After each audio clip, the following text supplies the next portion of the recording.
Thank you for listening in again. This time we're going to talk about what the Ark is, and to understand we have to go back in time yet again. So, do you remember the tree in Eden representing God's authority as a lawmaker? Now, who's a lawmaker? In earlier days it was the king. If you have no law, you have no authority to reign. Did you know that? If the laws of my country was removed, so would it be with the state's right to judge. Government would have no power without laws. Who cares what the Prime Minister says, or the President, or the King for that matter? If there is no national law, there simply isn't anyone to answer to. Calling yourself a king or a leader would be an empty scam. You would only be it in name only and not for real. So the tree in Eden was symbolic of who their king was, who they would have to answer to in case of a crime. But they never knew sin. They didn't know what stealing, lying, or killing was. They didn't know what it was like to worship other gods. Because in the garden there were no sinful thoughts in the mind of men. So their loyalty was shown in a harmless symbol that was a beautiful piece of nature. The rejection of obedience to the Creator Father and worshipping one's own needs. The combination of these two are the start of the path that leads to all sin. Which is why Eva, rejecting God's command and exploring her own lust, was the start of sin. When each individual starts this path, there is no limit as to where it can end. So these two combined is the secret of the birth of sin in the world and in each individual man. So this is why what started by the tree ended up with the world in sin. But now men knew sin. The secret of sin was out, a secret that remained while the tree stood untouched in Eden. But now it was out and God could define it. He couldn't just as well tell Adam and Eve, "Thou shalt not kill," because then he would just have put the idea of murder into their heads. You know, it's like it is with a child. If you tell him not to do something he hadn't even thought of yet, you have planted the idea into the child's head, and he's more likely to do it now than before you told of it. If God had defined sin to Adam and Eve, he himself would have put the idea of sin into their heads. But remember the law, the definition of sin was already written in the sanctuary in heaven. We know this because it already existed when they were building the replica of the sanctuary on earth.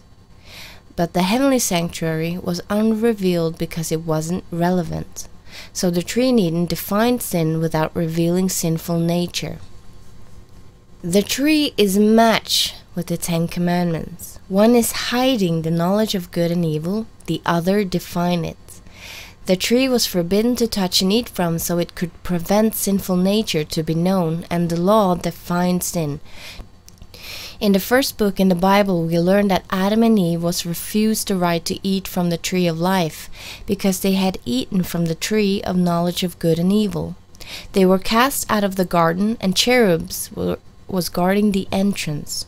In the last book in the Bible we are told, "Blessed are they that do the commandments, that they may have the right to the tree of life and may enter through the gates into the city." So the Ten Commandments is here the new tree of knowledge of good and evil that we can't eat from if we want access to the tree of life. Now we have this today as well. If a king owns land away from where his home is, he leaves his seal and his law on that place. Then a group of judges and people are elected and make sure the law is respected by the inhabitants. So even though the king isn't present, they are reminded who they are to be loyal towards.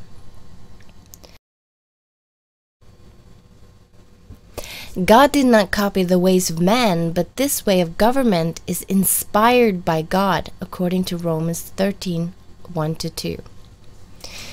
Now, God's home and seat of regency is in heaven, but he left the tree in Eden as a seal of who the planet's creature owned loyalty to. And after the flood, this tree was no longer present on earth. So when God met with Israel on Mount Sinai, he told them to build him a home away from home, on his property, the earth.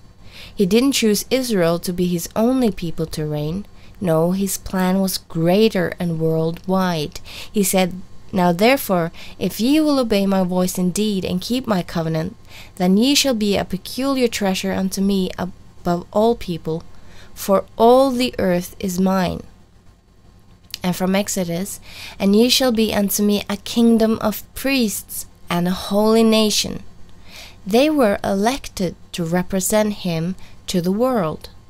He says about the building of the Ark of the Covenant, and thou shalt put the mercy seat above upon the ark, and in the ark thou shalt put the testimony that I shall give thee. And there I will meet with thee, and I will commune with thee from above the mercy seat, from between the two cherubims which are upon the ark of the testimony, of all things which I will give thee in commandment unto the children of Israel.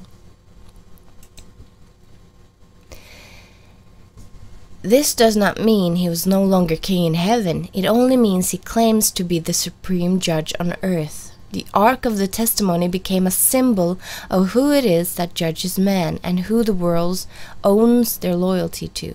And he set a people aside to take care of it, a people of priesthood or protectors. So between the cherubims of the ark, God would reign over his people. Now this is important. Why would God reign from the ark?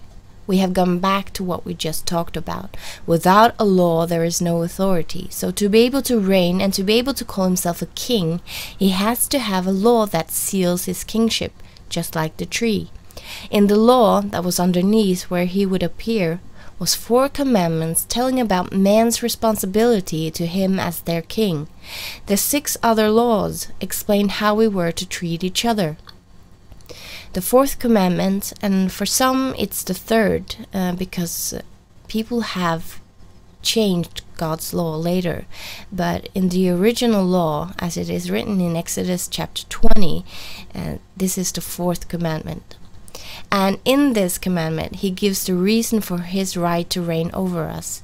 It says that he is the creator of the heaven and the earth, and because he is the creator, we must keep this day, the Sabbath day, as a memorial of his kingship. Now the 4th commandment contains God's name, the area of his reign, and his title. You see this today as well, because the information is needed. All nations put it on their money and their seals. The king's or leader's title and his area of reign, simply to show people whose law they have to keep in the country they are in. So God does this. He places his seal on the law and asks Moses to build an ark, a place for him to dwell. The law and his seal is then placed within it. The law is the base of his dwelling place. Maybe you can begin to see what a big deal this ark really was.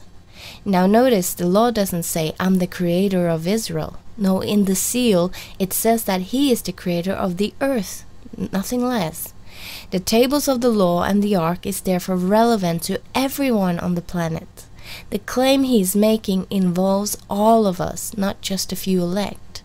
Through this law, he claims to be the supreme judge of the entire planet.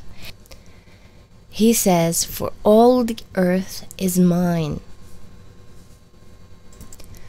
So when the seal says heaven and earth, sea and all that is in them, then the rest of the law concerns the inhabitants of the entire earth. In Revelation chapter 14, the last book in the Bible, we see the message being given to all of the world, to all nations, tongues and people, to worship the Creator. So God's message of obedience go out to everyone and not just one nation. So what is the ark actually? The ark is several things. The first thing we learn about it is that the ark is a symbol of a kingship, meaning that the ark is the earthly throne of God. Does that mean that the ark belongs to Israel? No. It belonged to the Creator, and it was placed amidst the children of Israel because he wanted them to be a kingship of priests and a elected people with a specific task. Now, do you remember the cherubim that rebelled against God, also known as the devil, Satan, or Lucifer? Notice how the ark has 2 cherubims and how God were to meet with Moses between these 2. The ark was built after the pattern of the originals in heaven. The opponents were once very close to God, meaning that everything that Moses was asked to build was things the opponent knew of very well. many skeptics think the ark was a replica of thrones from Egypt and other nations at that time. They claim its similarity in appearance show that the Israelite ark weren't an original and that they were just copying the nations around them.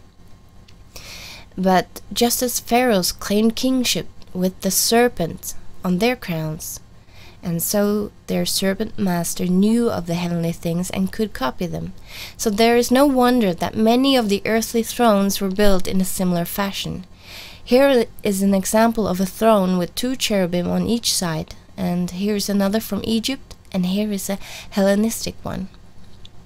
So let's make a list. The ark was made after the pattern of the heavenly things. The ark was where God would be on his throne. The foundation for God's kingship is his law, and his law states that his kingship is the entire planet and not just Israel. The task that was given to Israel was to represent him in a special way, but his kingship involved all the nations in the entire earth. Now God exercises his right as a judge of other nations than Israel when he destroys the wicked cities of Sodom and Gomorrah, when he judges the Canaanites, the Philistines, the Egyptians, and the Babylonians. If his only place of reign was the Israeli nation, he would not be allowed to judge and punish these other nations. He would be a criminal to flood the earth in the days of Noah. And Bible critics and those that hate the biblical God claim they do so because they believe he had no right to judge these nations. And this because they refuse God's claim as a king of the earth. Israel was once used by the Creator to punish ungodly and wicked nations. The fact that they did this proves that they at one time were especially chosen to carry out God's judgments on earth. And they could only do this because they carried the seal and law of God. Like a court today would represent the law of the nation when judging. By possessing God's law, they were to execute judgment on behalf of the Creator. However, when Israel themselves failed to be true to God, he could no longer protect them, bless them, or give them victory over other ungodly nations. To compare, it would be as if the police and judges upholding our nation's law would become corrupted and criminal themselves at the same time as judging us. Even if the Israelites brought the ark of the Lord with them to war, they could not gain victory because they had made themselves enemies of God's state. And we'll talk more about this in a later episode. In the book of Isaiah, chapter 24, it says that God will one day judge all the inhabitants of the earth for having broken his laws. Behold, the Lord maketh the earth empty, and maketh it waste, and turneth it upside down, and scattereth abroad the inhabitants thereof. The land shall be utterly emptied, and utterly spoiled. For the Lord hath spoken this word. The earth is also defiled under the inhabitants thereof, because they have transgressed the laws, changed the ordinance, broken the everlasting covenant. Therefore hath the curse devoured the earth, and they that dwell therein are desolate. Therefore the inhabitants of the earth are burned, and few men left. Some say God of the ark was unfair to destroy some of these old nations. However, calling it a crime is disputing God's kingship over the planet.